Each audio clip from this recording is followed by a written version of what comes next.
ஒரு ஆள் வேகமாக நடந்து போய்கிட்டு இருந்தான். அவன் வேகமாக நடக்கிறதுக்கு காரணம் வெயில் காலம், காலில் செருப்பு இல்லை, மணல் பாதை, அதுதான் வேகம். காலில் செருப்பும் இல்லாமல் கையில் குடையும் இல்லாமல் அந்த ஆள் வெயிலில் நடந்து போய்கிட்டு இருக்கிறான். அந்த சமயத்தில் இன்னொருத்தன் குதிரை மேலே ஏறி அந்த வழியாக வந்துக்கிட்டு இருக்கிறான். அவன் காலில் செருப்பும் இருந்தது, கையில் குடையும் இருந்தது.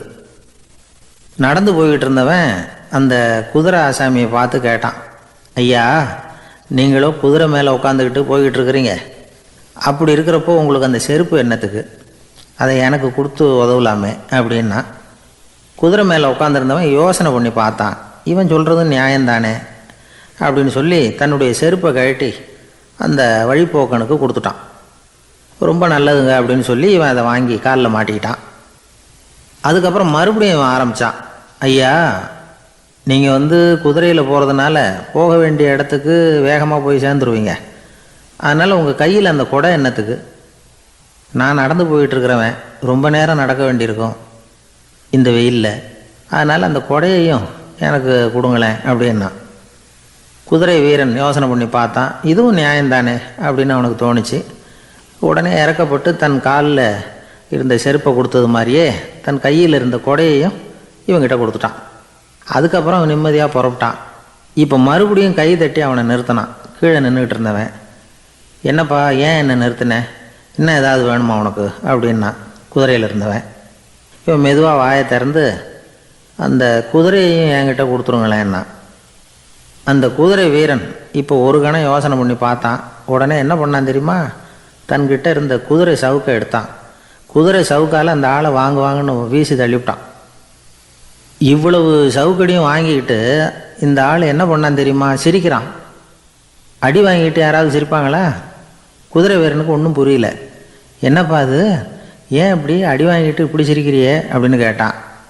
இப்போ அந்த வழிப்போக்கன் சொல்கிறான், ஐயா, நான் இப்படி சிரிக்கிறதுக்கு காரணம் இருக்குது.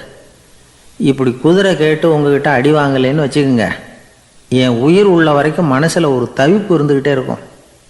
செருப்பையும் கொடையையும் கேட்ட உடனே கொடுத்தவன் குதிரையையும் கேட்டிருந்தா கொடுத்துருப்பானோ அப்படிங்கிற பேராசையில் ஏங்கிக்கிட்டே இருந்திருப்பேன். இப்போ உங்ககிட்ட அடி வாங்கின பிறகு என்னுடைய அந்த சந்தேகம் தீர்ந்து போச்சு.